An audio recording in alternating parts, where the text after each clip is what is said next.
In the spring of 1662, on a fortified island off the coast of China, two worlds collided in what would become one of the most dramatic sieges in Asian history. On one side stood the mighty Dutch East India Company, masters of global trade and colonial expansion, their cannons pointing seaward from the walls of Fort Zeelandia. On the other, a Chinese warlord with fire in his eyes and vengeance in his heart, leading 25,000 warriors across treacherous waters to claim what he believed was rightfully his.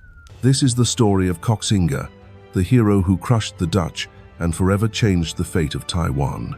But to understand the fury that drove this remarkable man to risk everything in a desperate gamble for survival, we must first journey back to the chaos that consumed China in the middle of the 17th century. A world where empires crumbled, loyalties shifted like sand, and one man's refusal to bow would spark a legend that burns bright even today. The year was 1624, and in the bustling port of Hirado, Japan, a child was born who would grow to shake the foundations of two empires. His father, Zheng Chenggong, was a Chinese merchant who had risen from humble beginnings to command vast trading networks across the South China Sea. His mother, Tagawa Matsu, was Japanese, her gentle hands cradling a boy who would carry the blood of two nations in his veins. They named him Fukumatsu, a Japanese name for a child who would spend his early years in the shadow of Mount Fuji, never knowing that destiny had already marked him for greatness.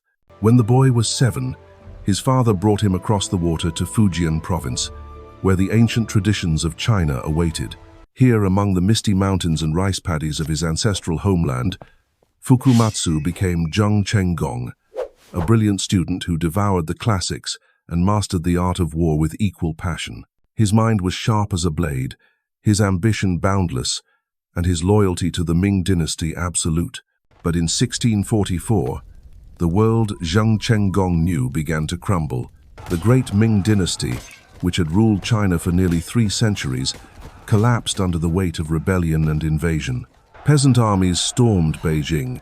The emperor hanged himself from a tree in the Forbidden City, and from the north came the Manchu horsemen, their banners flying as they swept down to claim the Dragon Throne for their new Qing dynasty. For most, this was simply the changing of dynasties, as natural as the turning of seasons. But for Zheng Chenggong, it was betrayal of everything he held sacred. When the Longwu Emperor, one of the last Ming claimants, granted him the imperial surname Zhu in 1645, the young warrior felt the weight of heaven itself upon his shoulders. From that moment, he was no longer simply Zheng Chenggong. He was Koxinga, lord of the imperial surname, and he would die before he allowed the Ming flame to be extinguished forever. His father, the pragmatic merchant Zheng Zhilong, watched the Manchu conquest with calculating eyes. When the new Qing rulers offered him power and position in their government, he saw opportunity where his son saw only dishonor.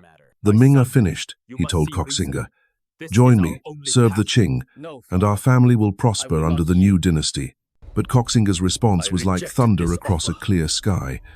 "I would rather die with honor than live in shame.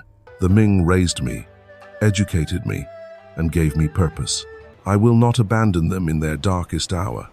The break between father and son was complete, a wound that would never heal, but from that moment of defiance was born a legend. While the Qing consolidated their grip on mainland China, Koxinga retreated to the coastal islands of Xiamen and Kinmen, gathering around him the scattered remnants of Ming loyalty. Pirates and merchants, scholars and soldiers, all those who refused to bow to foreign rule found their way to his banner. For 12 years, he built his strength, his fleet growing until it dominated the waters of the South China Sea, his army swelling with men who shared his dream of restoration. The islands became his kingdom, a defiant outpost of Ming resistance in a world that had moved on. From here, his ships struck at Qing forces along the coast, disrupting their trade and keeping alive the hope that the Dragon Throne might yet return to Chinese hands. His name spread like wildfire through the coastal provinces, whispered in tea houses and sung in taverns, the story of the prince who would not surrender. But Koxinga was more than just a warrior. He was a visionary who understood that military might alone would not restore the Ming. He needed a secure base, a place where he could build not just an army, but a government worthy of the dynasty he served. In 1659, he made his boldest gamble yet, sailing up the Yangtze River with his entire fleet to assault Nanjing, the southern capital of China. The attack was a disaster. The Qing had learned to fear Koxinga's naval power, and they were ready. His ships were trapped in the river, his army cut to pieces, and the prince himself barely escaped with his life. The defeat shattered his reputation and scattered his forces. Worse still, the Qing now turned their full attention to his island strongholds, their armies pressing closer while their agents worked to cut off his trade routes and turn his allies against him. As 1660 drew to a close, Koxinga faced the darkest moment of his life. His treasury was empty, his soldiers hungry, and his dream of restoration seemed further away than ever. The Qing offered pardons to those who would surrender, and many of his followers were tempted. The great prince of the sea was running out of options, his back pressed against the wall by an enemy that seemed impossible to defeat. Then, in the depths of his despair, hope arrived in an unexpected form. A Chinese man named He Bin, who had been working for the Dutch East India Company on the island of Taiwan, fled to Koxinga's base with a gift that would change everything. In his hands was a map, carefully drawn and annotated with the positions of every fort, every garrison, every weakness of the Dutch colonial administration. Taiwan, He Bin whispered, was ripe for the taking. The island of Formosa, as the Portuguese had named it, meaning beautiful, had been under Dutch control for nearly 4 decades. The Dutch East India Company had built their fortress of Zeelandia on its western shore, a massive stone structure that commanded the harbor and protected their profitable trade with China and Japan. From this base, they controlled the western plains of the island, extracting tribute from the native tribes and growing rich from the sugar and rice that flowed through their warehouses. But as Koxinga studied He Bin's intelligence, he began to see opportunity where others saw only Dutch strength. The fortress was indeed mighty, but it was far from home, dependent on supply ships that crossed thousands of miles of ocean. The garrison was professional but small, fewer than 1,000 soldiers to hold an island the size of a kingdom. Most importantly, the Dutch had grown comfortable in their prosperity, confident that no Chinese force could challenge their dominance of the sea. They were about to learn how wrong they were. As winter turned to spring in 1661, Koxinga began preparing for the most audacious campaign of his career. He would not simply raid Taiwan and withdraw, as he had done to other Dutch positions. He would conquer it completely, making it the foundation of a new Ming kingdom beyond the reach of Qing armies. In the harbors of Xiamen and Kinmen, hundreds of junks gathered like storm clouds on the horizon. Carpenters worked day and night to repair hulls and replace masts, while armorsmiths forged weapons for the thousands of warriors who flocked to Koxinga's banner. The prince himself moved among his men, his presence alone worth a dozen speeches, his determination infectious as a fever. The preparations were unlike anything the South China Sea had ever witnessed. In the shipyards of Xiamen, the sound of hammers rang like war drums as craftsmen transformed fishing vessels into instruments of conquest. Koxinga spared no expense, pouring the last of his treasury into provisions, weapons, and the massive undertaking of moving an entire army across hostile waters. His admirals warned him that the venture was madness, that the Dutch fleet would destroy them before they could even reach Taiwan's shores. But Koxinga had studied his enemy well. The Dutch were masters of the open ocean, their heavy warships bristling with bronze cannons that could sink a junk with a single broadside. Yet they were few in number, and their ships were built for deep-water warfare, not the shallow coastal fighting where Chinese vessels excelled. More importantly, they had grown lazy in their dominance, their patrols predictable, their vigilance dulled by decades of unchallenged rule. On the 23rd of March, 1661, the moment of truth arrived. As dawn broke over the harbor of Kinmen, the largest invasion fleet in Chinese history began to move. Hundreds of junks filled the water from horizon to horizon, their red sails catching the morning light like drops of blood on silk. At their head sailed Koxinga's flagship, its dragon figurehead carved with such fierce detail that it seemed ready to breathe fire upon his enemies. 25,000 warriors crowded the decks, their armor glinting in the sun, their spears and swords ready for battle. These were not the desperate pirates and bandits his enemies claimed them to be. They were the flower of southern China, men who had chosen exile over submission, who would follow their prince into hell itself if he commanded it. Among them were Ming scholars who had abandoned their books for blades, merchants who had traded silk for steel, and farmers who had left their fields to reclaim their honor. The fleet made first landfall at Penghu, the wind-swept islands that guarded the approaches to Taiwan. Here, Koxinga established a forward base, leaving a small garrison to secure his line of retreat, while the main force pressed on toward their ultimate prize. The Dutch had watchers on Penghu, but they fled at the first sight of the Chinese armada, racing to warn their masters that the storm they had long feared was finally upon them. 2 days later, on the 2nd of April, the invasion fleet appeared off the coast of Taiwan like a vision from a nightmare. The Dutch had expected raids, perhaps a few dozen pirate junks seeking easy plunder. Instead, they found themselves facing an armada that darkened the sea, its banners flying the ancient symbols of the Ming dynasty. Fort Zeelandia's lookouts could barely believe their eyes as ship after ship appeared on the horizon, more vessels than they had ever seen in one place. Inside the fortress, Governor Frederick Coyette received the news with growing alarm. A veteran administrator who had served the company faithfully for decades, he had dealt with Chinese pirates before, but this was something entirely different. The intelligence report spoke of Koxinga himself leading the attack, the legendary sea prince whose very name struck fear into Qing hearts. Worse still, the garrison was undermanned, many soldiers having been sent to other Dutch possessions, leaving fewer than 1,000 men to hold the most important fortress in the Indies. Coyette immediately dispatched urgent messages to Batavia, pleading for reinforcements and supplies. But help was weeks away at best, and the Chinese fleet was anchoring in the bay even as his messengers raced toward their ships. The governor gathered his officers in the fortress's great hall, the massive stone wall seeming suddenly thin against the force gathering outside their gates. The Dutch had one advantage that gave them hope. Their warships were anchored in the harbor, 3 vessels of the line armed with the finest cannons in the world. The Hector, their flagship, mounted 50 guns and had never known defeat in battle. Surely these Chinese junks, however numerous, could not stand against European firepower and seamanship. Admiral Thomas Pedel, commander of the small Dutch fleet, was confident that a single coordinated attack would scatter the invaders like leaves before a hurricane. But Koxinga had not come this far to be turned back by Dutch arrogance.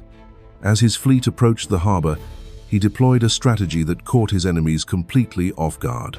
Instead of sailing directly into the guns of the waiting warships, he divided his force, sending the bulk of his fleet through shallow channels that the Dutch had dismissed as impassable for large vessels. His pilots knew these waters intimately, guided by fishermen and traders who had sailed these coasts for generations. The maneuver was brilliant in its simplicity. While the Dutch fleet waited in the deep channel, expecting a frontal assault, Koxinga's main force slipped through the shallows like shadows, emerging behind the enemy position before they could react. The 3 Dutch warships found themselves surrounded, cut off from the fortress they had come to protect, facing enemies on all sides. Admiral Pedel ordered an immediate attack, his ships turning to bring their broadsides to bear on the nearest Chinese vessels. The thunder of cannon fire rolled across the water as bronze guns spoke in unison, their iron shot smashing through junk hulls and sending splinters flying like deadly rain. For a moment, it seemed the Dutch might fight their way clear, their superior firepower carving gaps in the Chinese formation. Then disaster struck with the suddenness of lightning. A Chinese fireship, its hull packed with explosives and its crew already fled, drifted against the Hector's side. The Dutch sailors tried desperately to push it away, but the fuses were already lit, the flames racing toward barrels of gunpowder stored in the warship's magazine. The explosion, when it came, was heard 50 miles away, a pillar of fire and smoke that marked the death of Dutch naval supremacy in Taiwan waters. The remaining 2 ships, a yacht and a smaller warship, found themselves hopelessly outnumbered and outmaneuvered. Their captains fought bravely, but courage could not overcome mathematics. One by one, Chinese fireships and boarding parties overwhelmed the surviving vessels, their crews either killed in battle or taken prisoner to serve as bargaining chips in the siege to come. With the harbor secured, Koxinga's army poured ashore in wave after wave of disciplined formations. The Dutch had prepared defenses on the beaches, earthworks and gun positions designed to turn the landing into a slaughter. But the Chinese prince had studied European military manuals as carefully as he had studied the classics, and he knew how to adapt their tactics to his own purposes. Instead of charging directly into the prepared killing grounds, Koxinga's forces landed at multiple points simultaneously, stretching the Dutch defenses thin while concentrating overwhelming force at key positions. His veterans, hardened by years of fighting both Qing armies and rival warlords, moved with the precision of clockwork, each unit knowing its role in the greater plan. The first Dutch counterattack came at dawn, General Pedel leading his men out of the fortress in a desperate attempt to drive the invaders back into the sea. The European soldiers advanced in perfect formation, their muskets loaded and bayonets fixed, confident that discipline and firepower would carry the day. They had defeated larger Chinese forces before, scattering Ming loyalists with volleys of lead and steel.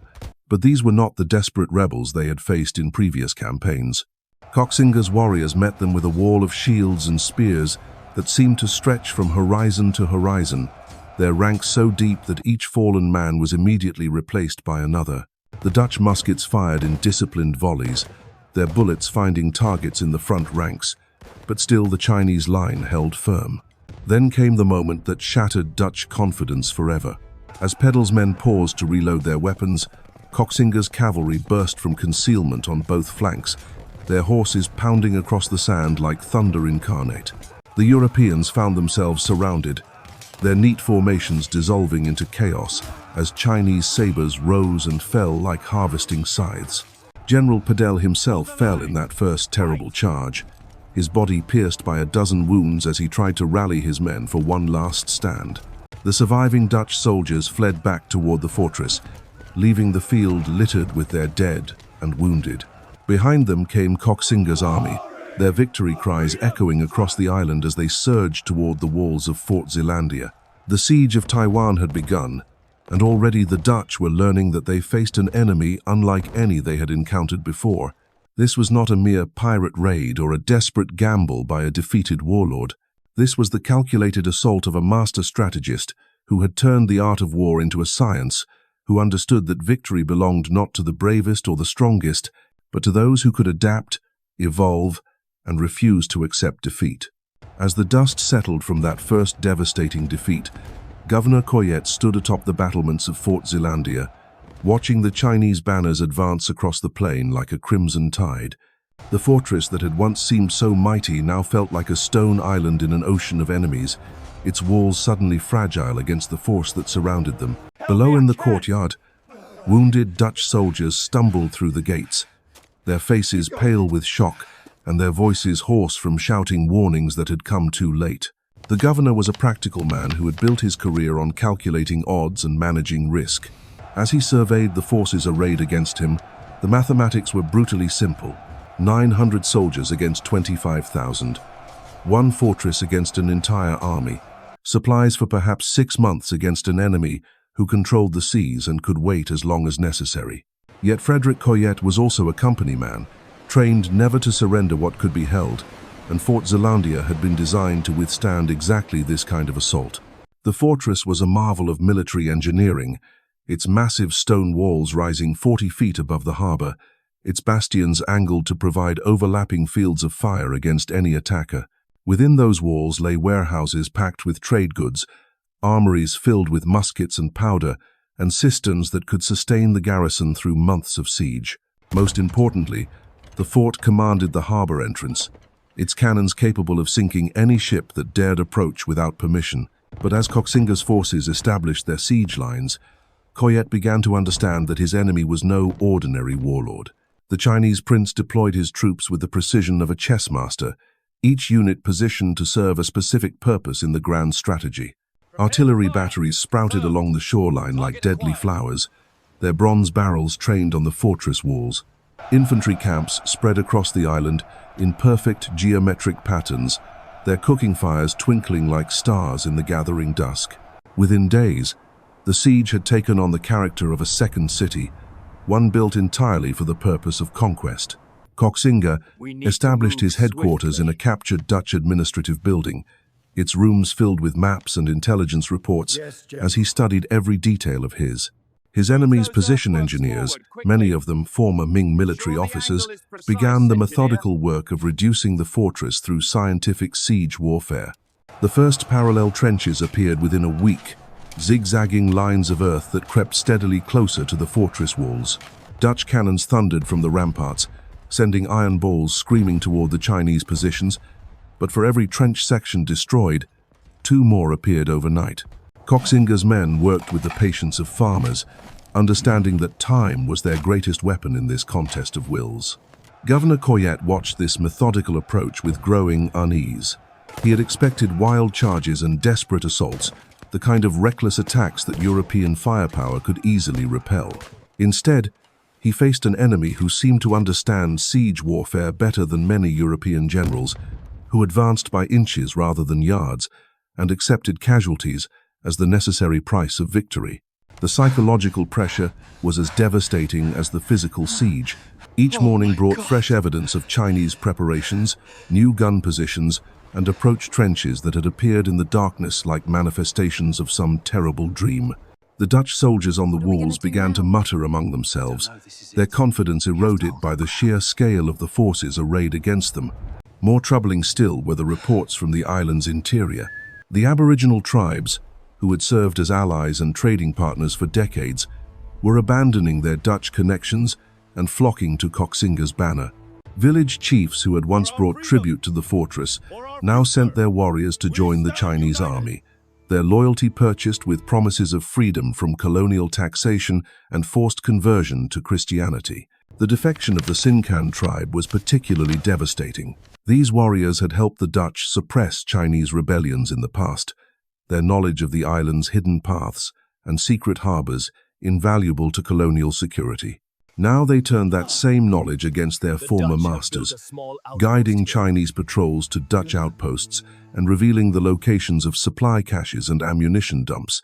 As spring turned to summer, the siege tightened like a noose around the fortress. Chinese batteries began a systematic bombardment of the walls, their cannons firing in carefully timed sequences designed to prevent the defenders from repairing damage between assaults. Each day brought fresh craters in the stone, new gaps that had to be plugged with sandbags and debris, while enemy marksmen picked off anyone who showed themselves above the parapets. The supply situation grew critical as the weeks passed. Fort Zeelandia had been designed to withstand a siege, but its planners had never imagined facing an enemy who could completely control the surrounding waters. Chinese junks patrolled every approach to the harbor, their crews alert for any vessel that might attempt to bring relief to the beleaguered garrison. The fortress's cisterns still held water, but food was becoming scarce, and ammunition was being expended faster than anyone had anticipated. Governor Coyette dispatched increasingly desperate messages to Batavia, pleading for immediate reinforcement and relief. But the distances were vast, and the company's other possessions also required protection. The nearest substantial Dutch force was thousands of miles away, and even if they sailed immediately, they could not arrive for months. The fortress would have to hold out on its own, or not at all. Inside the walls, discipline began to fray as the reality of their situation became clear. Dutch soldiers who had once swaggered through Asian ports now huddled in the fortress's corridors, their nerves shattered by the constant bombardment and the knowledge that they were utterly alone. Some began to whisper of surrender, arguing that the company would not blame them for yielding to impossible odds. But Governor Coyette refused to consider capitulation. His orders were clear: hold Taiwan at all costs, maintain Dutch control of this vital link in the company's trading empire.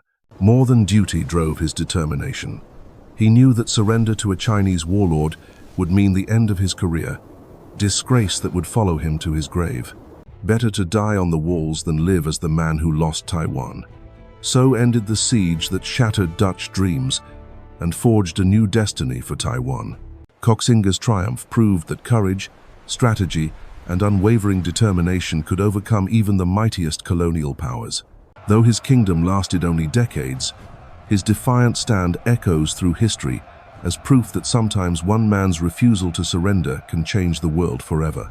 In the end, Koxinga's conquest of Taiwan stands as one of history's most remarkable reversals of fortune, a testament to the power of unwavering determination in the face of impossible odds. The Dutch East India Company, masters of global commerce and colonial expansion, found themselves humbled by a Chinese prince who refused to accept defeat even when his world crumbled around him. What began as a desperate gamble by a warlord with his back against the wall became a masterpiece of military strategy that echoed across centuries. The hero who crushed the Dutch was more than just a brilliant commander. He was a man caught between two worlds, carrying Japanese blood and Chinese loyalty, fighting for a dynasty that existed only in memory and dreams. His victory at Taiwan proved that the age of European dominance was not inevitable, that Asian powers could adapt, evolve, and triumph when led by visionaries willing to risk everything for their beliefs. Though Koxinga's kingdom would eventually fall and Taiwan would see many more masters, his legacy burns bright in the island's history. He showed that sometimes the greatest victories come not from accepting the world as it is, but from refusing to surrender to what others claim is fate. In an age when empires seemed eternal and defeat appeared final, one man's defiance changed everything. The prince who would not bow had spoken, and the world would never be the same.